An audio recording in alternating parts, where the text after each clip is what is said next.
اعوذ باللہ من الشیطان الرجیم، بسم اللہ الرحمن الرحیم۔ الحمد للہ رب العالمین والصلاۃ والسلام علی سید المرسلین و خاتم النبیین، اما بعد۔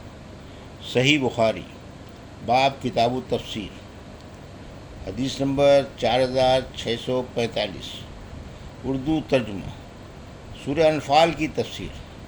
اللہ تعالیٰ کا ارشاد: یہ لوگ آپ سے غنیمتوں کے بارے میں سوال کرتے ہیں، آپ کہہ دیں کہ غنیمتیں اللہ کی ملک ہیں، پھر رسول کی، پس اللہ سے ڈرتے رہو اور اپنے آپس کی اصلاح کرو۔ ابن عباس رضی اللہ عنہ نے کہا کہ انفال کے معنی غنیمتیں ہیں۔ قتادہ نے کہا ریحکم کے اس سے لڑائی مراد ہے، یعنی اگر تم آپس میں نزاع کرو گے تو لڑائی میں تمہاری ہوا اکھڑ جائے گی۔ لفظ نافلہ عطیہ کے معنی میں بولا جاتا ہے۔ مجھ سے محمد بن عبد الرحیم نے بیان کیا، انہوں نے کہا ہم سے سعید بن سلیمان نے بیان کیا، انہوں نے کہا ہم کو حشیم نے خبر دی، انہوں نے کہا ہم کو ابو بشر نے خبر دی، ان سے سعید بن جبیر نے بیان کیا کہ میں نے حضرت ابن عباس رضی اللہ عنہ سے سورہ انفال کے متعلق پوچھا، انہوں نے بتلایا کہ غزوہ بدر میں نازل ہوئی تھی۔ الشوکتہ کے معنی دھار، نوک۔ مردفین کے معنی فوج در فوج کہتے ہیں۔ ردفنی واردفنی یعنی میرے بعد آیا۔ ذالکم فذوقوہ، ذوقوہ کا معنی یہ ہے کہ یہ عذاب اٹھاؤ، اس کا تجربہ کرو، منہ سے چکھنا مراد نہیں ہے۔ فی رقمہ کا معنی اس کو جمع کرے، سرد کا معنی جدا کر دے یا سخت سزا دے۔ جنہوا کے معنی طلب کرے۔ یسخن کا معنی غالب ہوا، اور مجاہد نے کہا مقع کا معنی انگلیاں منہ پر رکھنا۔ تصدیہ سیٹی بجانا۔ یشبتو تاکہ تجھ کو قید کر لے۔ حدیث نمبر 4646، اردو ترجمہ۔ اللہ تعالیٰ کا ارشاد ہے: بدترین حیوانات اللہ کے نزدیک وہ بہرے گونگے لوگ ہیں جو ذرا بھی عقل نہیں رکھتے۔ ہم سے محمد بن یوسف فریابی نے بیان کیا، کہا ہم سے ورقہ بن عمر نے بیان کیا، ان سے ابن ابی بخیج نے ان سے مجاہد نے اور ان سے ابن عباس رضی اللہ عنہ نے کی آیت بدترین حیوانات اللہ کے نزدیک وہ بہرے گونگے ہیں جو عقل سے ذرا کام نہیں لیتے، بنو عبد الدار کے کچھ لوگوں کے بارے میں اتری تھی۔ حدیث نمبر 4647، اردو ترجمہ۔ اللہ تعالیٰ کا ارشاد: اے ایمان والو، اللہ اور رسول کی آواز پر لبیک کہو، جب کہ وہ رسول تم کو تمہاری زندگی بخشنے والی چیز کی طرف بلائیں، اور جان لو کہ اللہ حائل ہو جاتا ہے انسان اور اس کے دل کے درمیان، اور یہ کہ تم سب کو اسی کے پاس اکٹھا ہونا ہے۔ مجھ سے اسحاق بن راہویہ نے بیان کیا، کہا ہم کو روح بن عبادہ نے خبر دی، کہا ہم سے شعبہ نے بیان کیا، ان سے خبیب بن عبد الرحمن نے، انہوں نے حفص بن عاصم سے سنا، اور ان سے ابو سعید بن مولا رضی اللہ عنہ نے بیان کیا کہ میں نماز پڑھ رہا تھا کہ رسول اللہ صلی اللہ علیہ وسلم نے مجھے پکارا، میں آپ کی خدمت میں نہ پہنچ سکا بلکہ نماز سے فارغ ہونے کے بعد حاضر ہوا۔ آپ صلی اللہ علیہ وسلم نے دریافت فرمایا کہ آنے میں دیر کیوں ہوئی؟ کہ اللہ تعالیٰ نے تمہیں حکم نہیں دیا ہے کہ اے ایمان والو، اللہ اور اس کے رسول کی آواز پر لبیک کہو جب کہ وہ یعنی رسول تم کو بلائے؟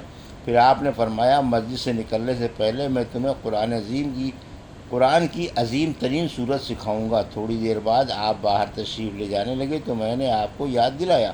اور معاذ بن معاذ عنبری نے اس حدیث کو یوں روایت کیا کہ ہم سے شعبہ نے بیان کیا، ان سے خبیب نے، انہوں نے حفص سے سنا، اور انہوں نے ابو سعید بن مولا رضی اللہ عنہ سے جو نبی کریم صلی اللہ علیہ وسلم کے صحابی تھے سنا، اور انہوں نے بیان کیا وہ صورت الحمدللہ رب العالمین ہے، جس میں 7 آیتیں ہیں جو ہر نماز میں مقرر پڑھی جاتی ہے۔ حدیث نمبر 4648، اردو ترجمہ۔ اللہ تعالیٰ کا ارشاد ہے: اے نبی، ان کو وہ وقت بھی یاد دلاؤ جب ان کافروں نے کہا تھا کہ اے اللہ اگر یہ کلام تیری طرف سے واقعی برحق ہے تو ہم پر آسمان سے پتھر برسا دے یا پھر کوئی اور ہی عذاب دردناک لے آ۔ ابن عینیہ نے بیان کیا کہ اللہ تعالیٰ نے لفظ مطر بارش کا استعمال قرآن میں عذاب ہی کے لیے کیا ہے۔ عرب اسے غیث کہتے ہیں، جیسا کہ اللہ تعالیٰ کے فرمان وَيُنَزِّلُ الْغَيْثَ مِن بَعْدِ مَا قَنَطُوا میں ہے۔ مجھ سے احمد بن نضر نے بیان کیا، کہا ہم سے عبید اللہ بن معاذ نے بیان کیا، کہا ہم سے ہمارے والد نے بیان کیا، ان سے شعبہ نے بیان کیا، ان سے صاحب الزیادی عبد الحمید نے جو کروید کے صاحبزادے تھے، انہوں نے انس بن مالک رضی اللہ عنہ سے سنا کہ ابو جہل نے کہا تھا کہ اے اللہ اگر یہ کلام تیری طرف سے واقعی حق ہے تو ہم پر آسمانوں سے پتھر برسا دے یا پھر کوئی اور ہی عذاب دردناک لے آ۔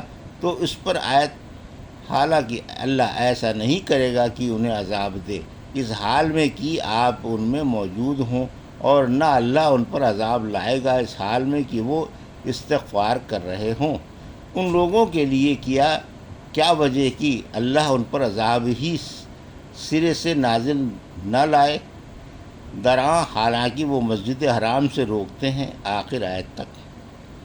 حدیث نمبر 4649 اردو ترجمہ۔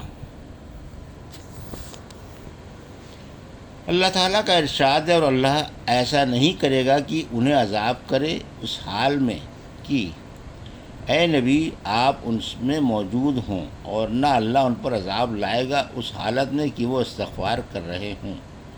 ہم سے محمد بن نضر نے بیان کیا، کہا ہم سے عبید اللہ بن معاذ نے بیان کیا، کہا ہم سے ہمارے والد نے بیان کیا، کہا ہم سے شعبہ نے بیان کیا، ان سے صاحب زیادی عبد الحمید نے، اور انہوں نے حضرت انس بن مالک رضی اللہ عنہ سے سنا، انہوں نے بیان کیا کہ ابو جہل نے کہا تھا کہ اے اللہ اگر یہ کلام تیری طرف سے واقعی حق ہے تو ہم پر آسمان سے پتھر برسا دے یا پھر کوئی اور ہی عذاب لے آ۔ اس پر یہ آیت نازل ہوئی، حالانکہ اللہ ایسا نہیں کرے گا کہ انہیں عذاب دے اس حال میں کہ آپ ان میں موجود ہوں، اور نہ اللہ ان پر عذاب لائے گا اس حال میں کہ وہ استغفار کر رہے ہوں۔ ان لوگوں کو اللہ کیوں نہ عذاب کرے جن کا حال یہ ہے کہ وہ مسجد حرام سے روکتے ہیں، آخر آیت تک۔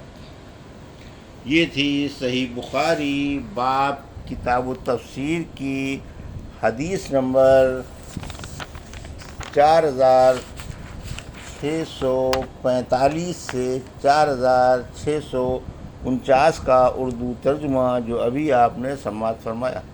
اللہ سے دعا ہے کہ اللہ ہمیں حدیثوں کی صحیح سمجھ عطا فرما اور ان پر عمل کرنے کی توفیق عطا فرما، آمین یا رب العالمین۔